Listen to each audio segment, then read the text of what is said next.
Does somebody in your family hate greens? Well, pretty much all of our family. No, nobody likes cooked greens of any kind. But I'm going to show you how to transform those greens that you probably struggle to get your kids to eat into this amazing super green powder that you can add to almost anything you cook and get greens in their diet whether they like it or not. Hi folks, it's Darcy from the Purposeful Pantry and welcome to my channel. I'm so glad that you're here. So if you're like me, you struggle to get nutrients from greens into your family's diet. While all of us here like a good green salad, we don't like cooked greens and we need to get more greens into our diets all the time.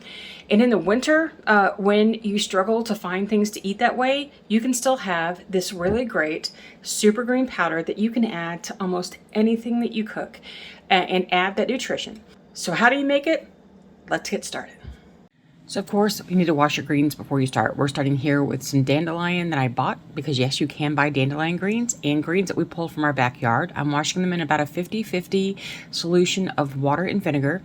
Then what I do with all the greens that you'll see is I throw them into my salad spinner and spin out the excess moisture, because that'll just make things work a little faster when you're cutting, when you're drying, not to have all that excess. And you can see how most of it has gone away. This is romaine that I've started. I cut off the bottom root end that it's really white, and I save that for the compost pile or our rabbit, depending on how it's going to go. So after I've washed it, I go ahead and cut it down because it'll be easier to go into the salad spinner, and also easier once you start putting these on your trays, you'll want smaller pieces.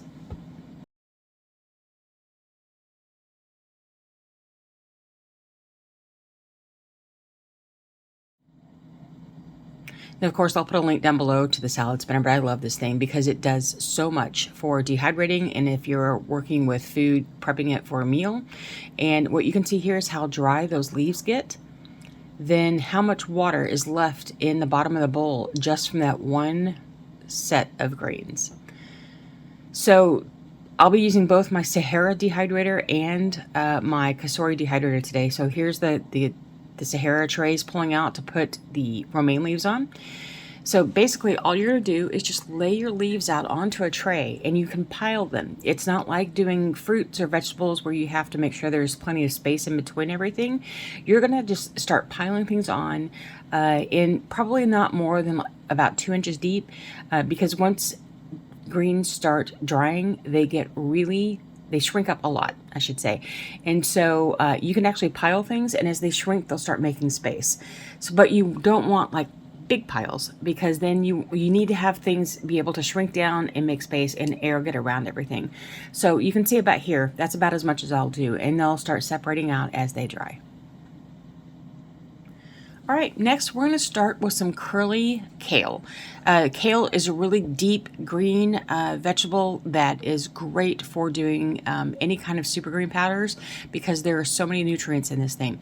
And what I do first is I start stripping off the leaf from the rib. Sometimes I use the rib, sometimes I don't. Those ribs can be really thick and woody and hard to dehydrate with everything else. And because we have a rabbit and because we have some compost, today I'm choosing to take the rib out. The rabbit will get a special treat and then we'll be ready to go. The other thing about doing greens is that typically you would be blanching them for freezing or for cooking often, but with dehydrating you do not have to blanch the greens. Blanching is a way to remove the oxalic acid that makes the nutrients within those greens more readily available to our body. It actually helps you absorb things. Oxalic acid over time can help stop nutrient absorption. But when you're dehydrating, you do not have to blanch the greens because typically they're going to go right into your cooked meals. And even if you're doing smoothies sometimes with these greens, you would eat a salad without blanching this as well. So it's not as if your entire nutrient system is only ever getting non-blanched greens. So don't worry about blanching for dehydrating. However, doing those ribs, if you choose to go ahead and keep them, you can cut them up, blanch those, dry them, and they're going to dry a lot faster than if you just dry them from the raw state. Now I'm working here with collard greens.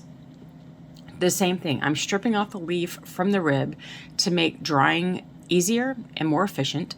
Those ribs will be going to the rabbit or to the compost pile because that's how we use those right now. They get really thick woody stems that Sometimes I will actually chop them up in my food processor and dry them that way.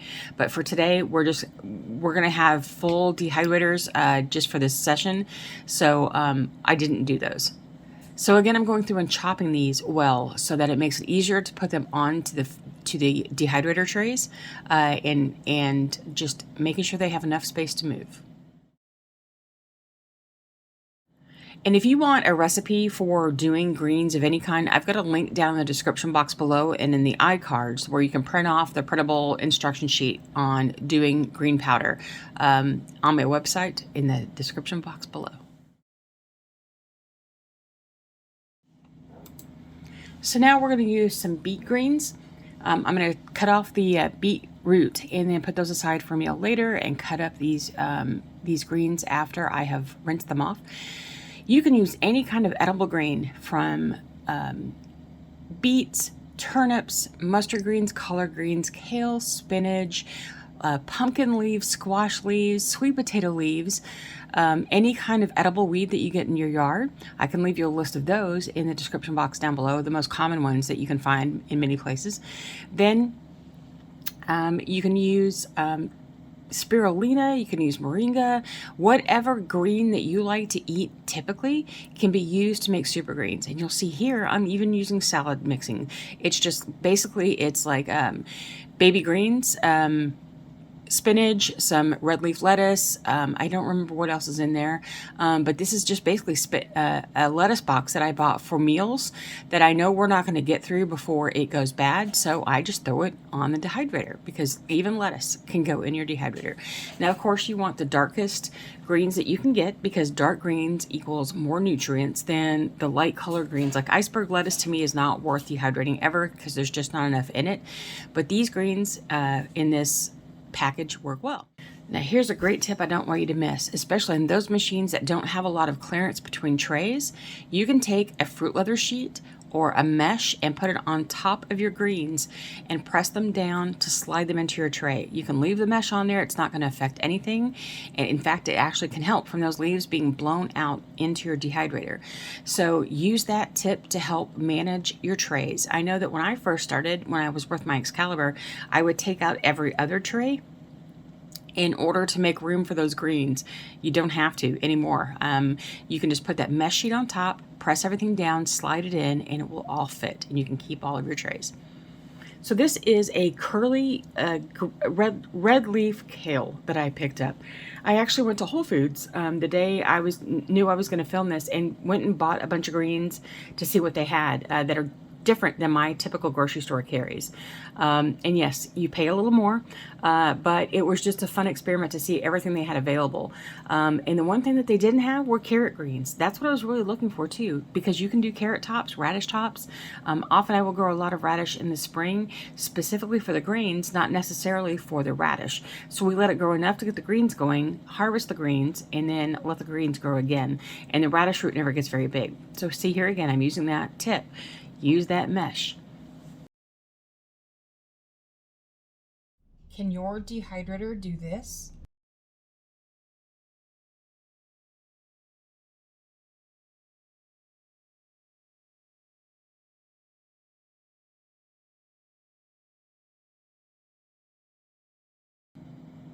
So I just want to give you a shot about what my SAHARA looks like putting it together.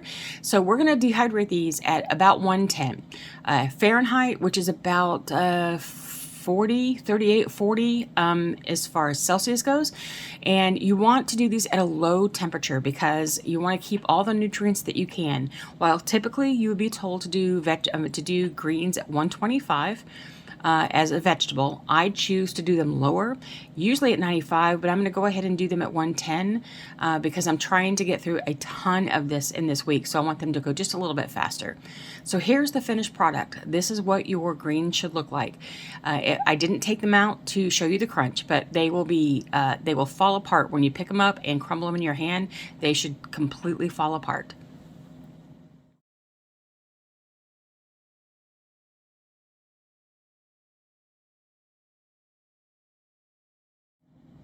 Okay, so now we're moving into just collecting these all into one large, huge bowl as I make a big mess on my counter, because those of you who watch my channel all the time know I make messes, and that's okay. So I'm just gonna mix all this up. I don't care about keeping all the different kind of greens separate because they don't need to be. That's why it's called the super green powder, which is everything. So I just load them into my bowl, and when I get to and that tray that you see there is the bottom, is always on the bottom of my Kosori, and it just collects everything to make cleanup a lot easier. So what I put here also is a jar of mixed greens that I keep on my counter, because I can usually take those and crumble them into a dish and have flakes of things instead of just powder. So I keep some of each in my repertoire all the time.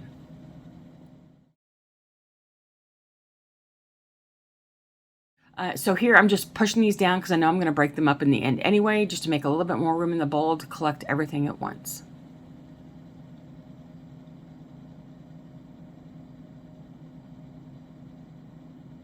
Now, as I get through this bowl, I'm coming to the end of my workday, and it's time to settle down for the evening. And so I know I'm not going to be able to go through and do the powder. So here I'm breaking up everything, getting it ready, and just making it a little easier that when I put it in the blender later, it will work a little better. So what I'm doing is that I'm putting everything into a freezer Ziploc bag. And while I will tell you all the time, do not store your dehydrated foods in zip top bags. They are air permeable and will allow air and moisture to get into your foods over time.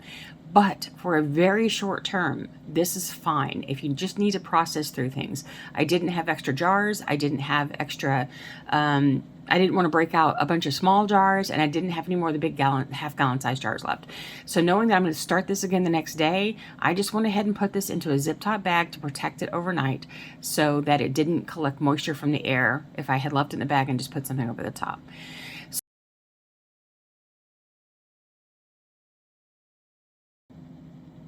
Right here, you're seeing a bunch of sticking. That is not moisture, that is static from the plastic collecting those small bits of greens along the side. It's going to be fine. And then I roll this out to get whatever air is in the bag out to the best of my ability and pack it up and get it ready to go for the next morning.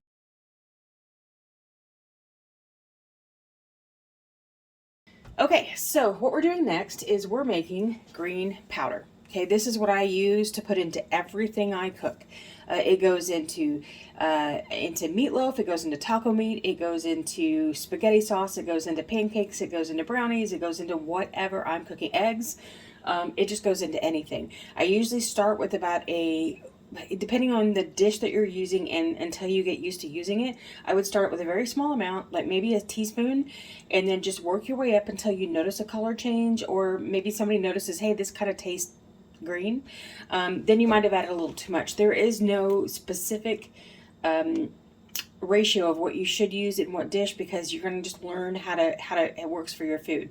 I add this to my eggs. We add about a tablespoon or a tablespoon and a half to 6 eggs, and the eggs will turn green, but we're used to that. We know what it is. It's fine. I wouldn't add this to things that you want to keep the color in, so I wouldn't necessarily add this to Alfredo sauce.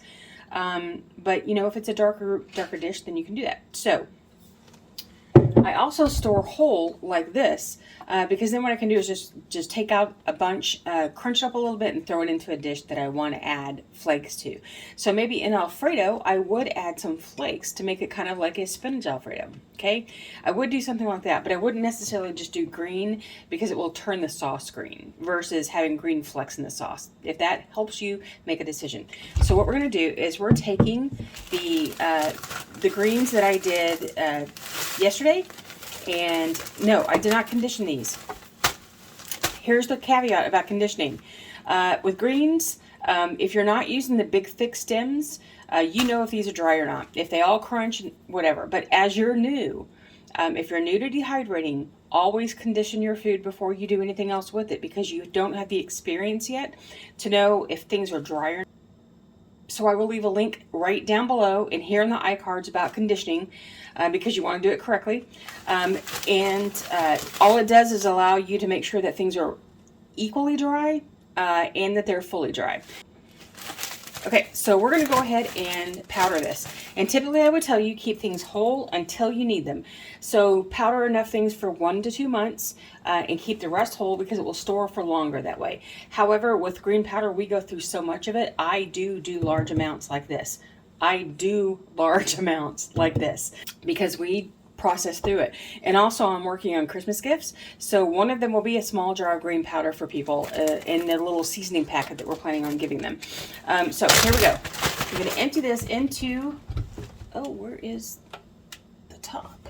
Well, it won't matter because I'll put my hand over it. You can use a coffee grinder for small amounts. You can use a bullet blender for large amounts. You can use your regular blender. It doesn't have to be a fancy blender. Just a blender will work just fine. All right, I'm not going to be able to get all the powder out of here because this is static. But what I will do probably is save this to put my eggs in when we make next scrambled eggs, and then I will just scramble them in the bag and then pour it out that way. Because that will save the rest of that green and save a dish for me. Okay, you're going to have little bits everywhere. It's okay. So here we go. I'll turn down the sound so you don't have to listen to it, but you can see what happens.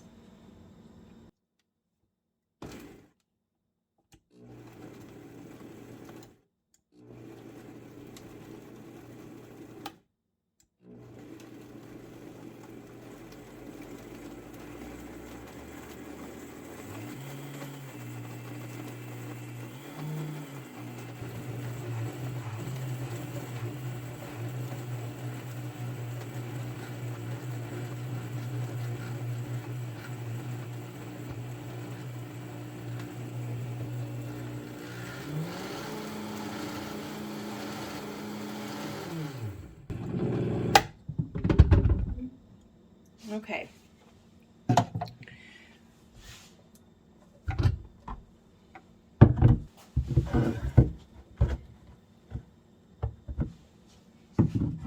And here is what your powder looks like. Okay, can you see there? Okay, so 2 dehydrators full of greens has left us with this much. How much is that? It is approximately 300 milliliters of powder. Okay, and for those of you who are volumetric like me, we'll pour that out here.